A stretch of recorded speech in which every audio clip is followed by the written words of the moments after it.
Boa noite, meus irmãos.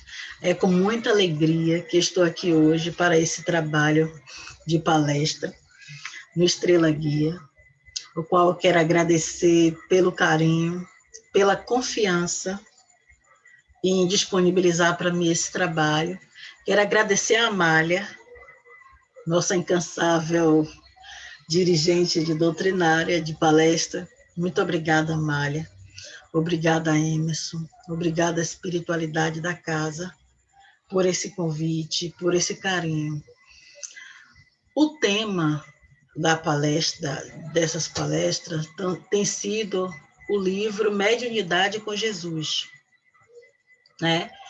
E o meu subtema é da mediunidade.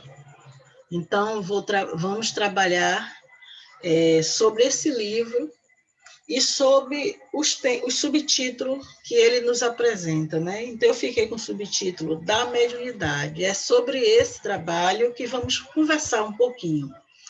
Vamos buscar esse entendimento da mediunidade com Jesus juntos. Desde já, agradeço a colaboração de vocês, as vibrações de vocês para esse trabalho.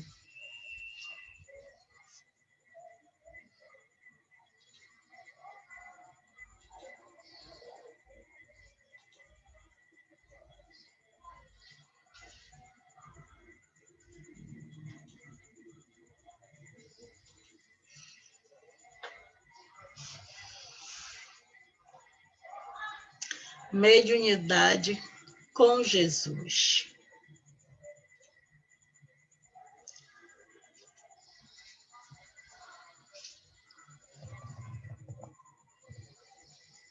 Aqui, chegamos nele. Mediunidade com Jesus. Diante da mediunidade. É o meu subtítulo. Esse livro é de autoria de Roberto Lúcio Verde Souza. E vamos dar prosseguimento a esse trabalho. Como se processa a mediunidade com Jesus? O que devemos fazer para ter essa garantia que nossa mediunidade está sendo amparada e ampliada pelos ensinamentos de Jesus? O que significa para nós estar a serviço de Jesus com a mediunidade? Vamos ver adiante nas leituras, né, que fizemos para esse trabalho. Do Evangelho segundo o Espiritismo, no capítulo 28, no item 9, tem a seguinte afirmação.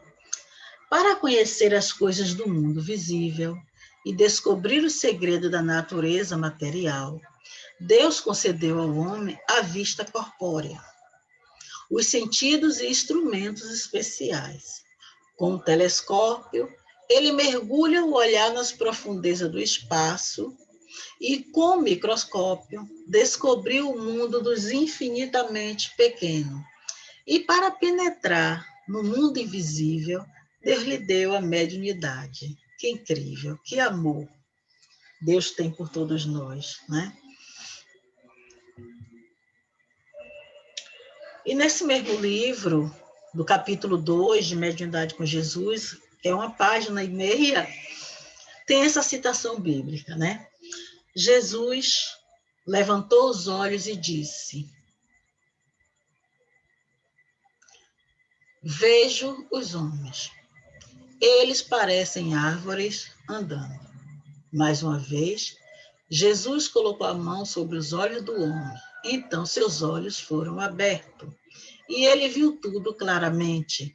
Marcos, capítulo 8, versículo 24 e 25. Essa passagem da Bíblia nos traz aquela história do cego, em que Jesus fez uma misturinha na mão e passou nos olhos. E quem falou que via homens, na verdade foi o cego, né? Quando Jesus passou a mão da primeira vez nas vistas dele, nos olhos dele, ele disse que via homens que parecia árvore andando, ou seja, ele estava com a vista turva ainda. Ele não estava totalmente cego, conseguia ver, mas com a visão deturpada. E na segunda vez que Jesus foi, tocou-lhe nos olhos e perguntou o que vês. Aí ele diz, vejo claramente. A lição, essa passagem na Bíblia, essa lição, é muito importante para nós, em especial para aqueles que trabalham nas hostes mediúnicas, na percepção das visões oferecidas às suas criaturas. O homem comum encanta-se das maravilhas que chegam até ele, entendendo as verdades espirituais como algo sobrenatural, ou seja, infiltrando suas próprias fantasias na realidade maior. O chamado douto nega-se diante das mesmas percepções, buscando racionalizá-la como fruto exclusivo do íntimo doentio. Para o que busca a compreensão dos ensinamentos superiores, existe fase diferenciada das vivências oriundas do mundo espiritual. Essa passagem de Jesus com esse cego nos traz uma semelhança do que acontece com o nosso despertar mediúnico. Muitas vezes começamos a sentir, né, discretamente, ter até algumas visões, algumas audições, que não nos chega claramente por conta ainda de tudo ser muito novo e nos causar também estranheza. Agora, à medida que vamos nos aprofundando, estudando, buscando os estudos sérios, buscando uma postura de procurar entender, de ver o que acontece, para daí, então, começar a entender o porquê dos acontecimentos, por que eu estou passando por essa questão mediúnica. Então, a partir do momento que eu vou aceitando, me esclarecendo acerca do que está acontecendo comigo, ou seja, sobre a mediunidade que eu estou despertando, de início tudo é turvo, é conflituoso. Mas com o passar do tempo, eu vou descobrindo, me harmonizando e sabendo ao fato o que está acontecendo. Então, essa passagem do cego nos lembra muito do nosso início, né?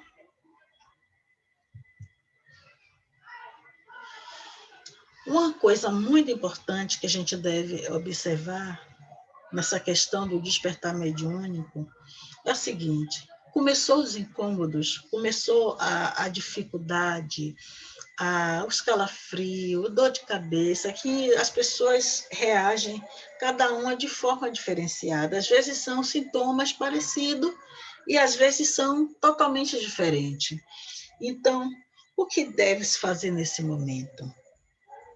Primeiro, buscar uma casa séria, né, com dirigente sério, uma casa que tenha proposta de estudos e prática da mediunidade, uma casa que nos incentive ao estudo, à questão da reforma íntima, esses trabalhos que as casas espíritas sérias desenvolvem. Então, quando eu sinto os primeiros incômodos, que de uma forma ou de outra eu começo a entender, ou alguém me fala que eu estou com sintoma de mediunidade, que eu preciso trabalhar a mediunidade, o primeiro ponto que devo fazer é buscar ajuda qualificada. Porque existem muitas pessoas que ouvem, aprendem na internet, e daí tentam ajudar a pessoa que está no conflito do despertar mediúnico, não com má vontade, mas às vezes por falta de um tato, de um conhecimento de prática, às vezes acabam orientando as pessoas de forma errada. Então, ao sentir os sintomas da mediunidade, os incômodos, deve-se procurar uma casa espírita, seja do segmento que você se achar mais à vontade, seja espírita, seja umbandista, seja candomblé, seja o que você se sentir mais à vontade, onde te passar seriedade, aí é que você vai procurar ver o que está acontecendo. Mas, de antemão, tenha a certeza que é uma faculdade que Deus, pela sua misericórdia, deu a cada um ser humano. Cada um de nós temos em grau ostensivo ou mais sensível a questão mediúnica. Aí vem essa passagem aqui. O encaminhamento ou a perturbação são as portas primeiras a exigir reparos íntimos e esclarecimentos maiores. Em outro momento, ainda atordoado pelas dificuldades internas, seus próprios desejos e sentimentos não aprimorados, vê como cego da lição naquele primeiro instante. Vê, mas sem clareza. Necessita voltar ao Cristo, pedir-lhe novo auxílio e buscar maior reforma. Finalmente, para os que põem em prática os ensinamentos aprendidos, aqueles nos quais o Cristo já habita, ocorre a etapa de maior nitidez e de maior visão, fazendo-se servidores fiéis da mensagem do Evangelho, buscando seu aperfeiçoamento mais e mais, e o crescimento dos que lhe rodeiam e que, de alguma forma, dependem de sua ajuda. A mediunidade, ela não está só para o nosso benefício. Sim, nos beneficia primeiro, mas é uma ferramenta capaz de ajudar a todos, né? Porque se eu estou no ambiente familiar e eu tenho essa questão mediúnica mais sensível, mais perceptível, ou não, vai me ajudar com certeza no meu dia a dia e no dia a dia dos meus familiares. Antes de passar para essa parte onde a benfeitora Joana de Ângeli nos traz essa reflexão muito bem colocada, eu queria falar para vocês o seguinte, meus irmãos. Disse equivocadamente por aí que as pessoas que têm a mediunidade, principalmente ostensiva, veio com essa mediunidade porque elas têm muito pecado a pagar, porque tem muita coisa a corrigir, por isso que veio com a mediunidade. Então, com um pensamento desse tipo, entende-se que a mediunidade é punitiva, mas não é isso que acontece. A mediunidade não é um instrumento de punição, é um instrumento de iluminação. Se nós pegarmos a questão mediúnica oriunda em todos nós e ver como um atributo benéfico que Deus deu a todos os seres humanos, sem distinção, veremos que tudo que Deus nos dá e nos deu é para o nosso bem, é para o nosso crescimento moral, nosso crescimento espiritual. Então, falas do tipo, se eu não trabalhar mediunicamente, eu vou ser castigado, vai acontecer isso e aquilo. Se eu não desenvolver a minha questão mediúnica, eu vou ser castigado. A mediunidade, muitas pessoas pensam ainda, equivocadamente, que a mediunidade estará aí para aquelas pessoas que têm um caráter moral elevado. Não é nada disso. A mediunidade, ela é inerente a todo ser humano. Então, ela está para o mais santificado ao mais equivocado dos homens. O que vai diferenciar as duas práticas mediúnicas são a questão da educação moral. Então, se eu sou sensível a esse intercâmbio de plano físico e plano espiritual, e a minha conduta, a minha forma de agir né, é que vai decidir as companhias que eu vou ter do meu lado.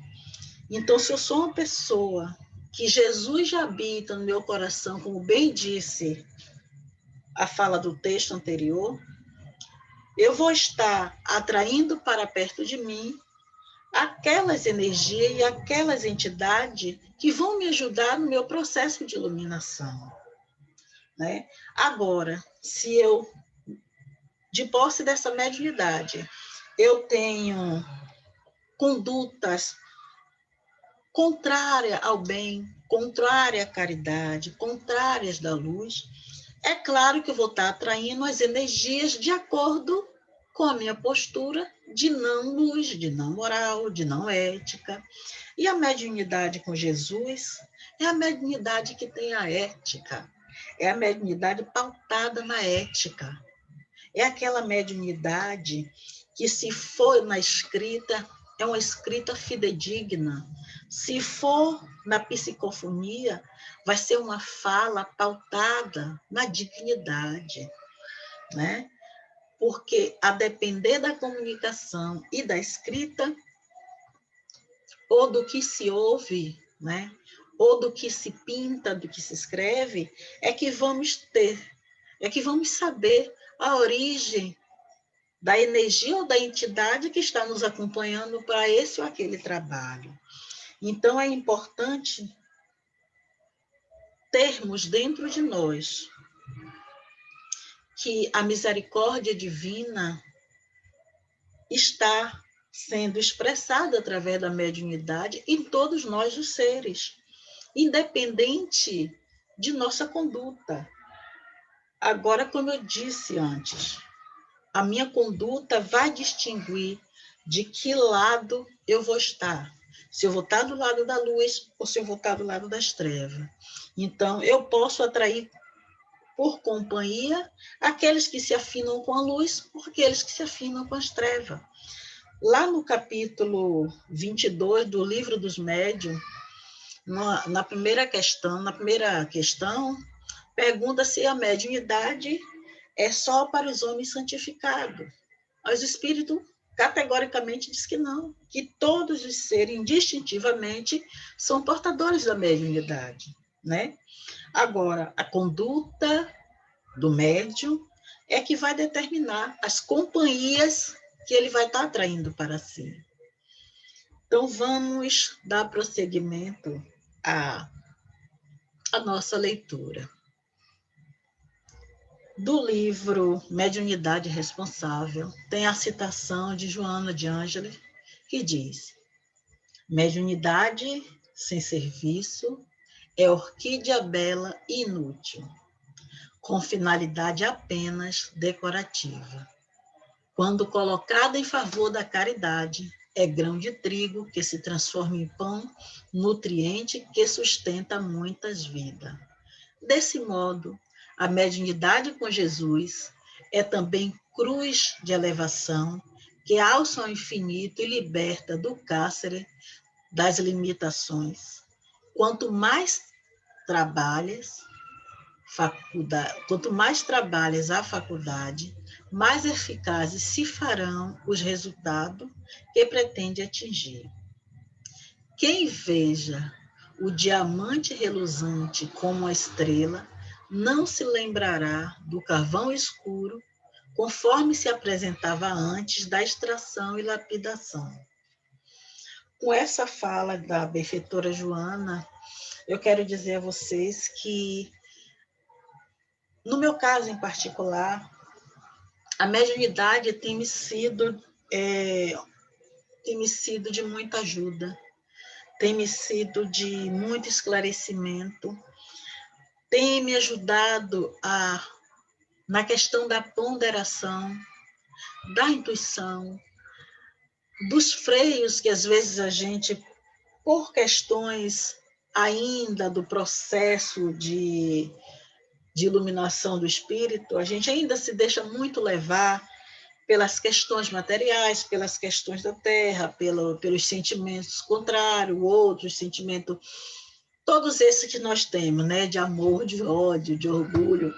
Então, muitas vezes, somos freados pela sensibilidade mediúnica. Muitas vezes, atitudes que já estamos como certo a tomar, aí você, pela sensibilidade mediúnica, muitas vezes você começa a frear, a parar para analisar aquela postura, se vai dar certo se você ir adiante, ou se é hora de você recuar. Então, eu só tenho a agradecer a Jesus essa ferramenta de amor, essa ferramenta de trabalho incansável de minha iluminação e do meu progresso, que a mediunidade ela tem esse papel de nos ajudar na questão do nosso progresso íntimo e no progresso dos demais. Então, eu agradeço à Casa Espírita, ao Centro Espírita Estrela Guia, essa casa de amor maravilhosa, que me deu régua e compasso para que hoje eu entenda melhor os processos mediúnicos que passa comigo, os processos emocionais, os processos físicos, as questões da vivência familiar. Então, eu encontrei no Estrela Guia esse aparato de ajuda, essa régua para me ajudar a trilhar nesse caminho chamado mediunidade. Então, eu agradeço a todos vocês pela oportunidade desse trabalho, agradeço a Júnior, meu filho, que me ajudou muito nessa questão com o Zoom, a Emerson, a minha equipe espiritual, a todos vocês do Estrela Guia, e muito obrigada, agradeço profundamente, um abraço, um beijo no coração de todos vocês. Foi um prazer, está sendo um prazer. Que Deus abençoe a todos nós e até a próxima oportunidade.